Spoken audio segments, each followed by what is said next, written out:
డాడీకి ఆ విషయం చెప్దామా వద్దా? చెప్తే భయపడతాడేమో. చెప్తాలే, ఏం కాదు కానీ.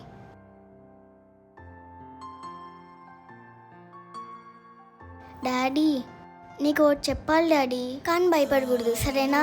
ఏంటో చెప్పు తల్లి, నేను భయపడను కానీ. స్కూల్ దగ్గర నువ్వు వస్తావని వెయిట్ చేస్తున్నానా? ఇంత లేట్ అయినా డాడీ ఏంటి ఇంకా రాలేదు? ఆలోపే 2 వ్యక్తులు వచ్చారు. పాపా, మీ నాన్న నిన్ను పిలుచుకొని రమ్మని మమ్మల్ని పంపించాడు. అవునా? అయితే డాడీ రాలేదా? చెల్లి, నన్నేనా? నిన్నే చెల్లి. ఇంతసేపు ఎక్కడ పోయినావు? నీ చెల్లి ఒకటే ఉంది ఇక్కడ. అమ్మ, వీళ్ళు దొంగలు. నేను చాలా భయపడ్డా డాడీ. Police police police. ఆ అక్కే సేవ్ చేసింది నన్ను.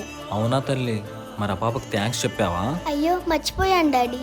సరే, ఇంకోసారి నీకు తెలియని వ్యక్తులు నేను పిలుచుకొని రమ్మని చెప్తే నీకు ఒక కోడ్ చెప్తాను, ఆ కోడ్ గుర్తుపెట్టుకో, సరేనా? ఆ కోడ్ ఏంటి డాడీ? కర్రా చెప్తాను. సరే డాడీ.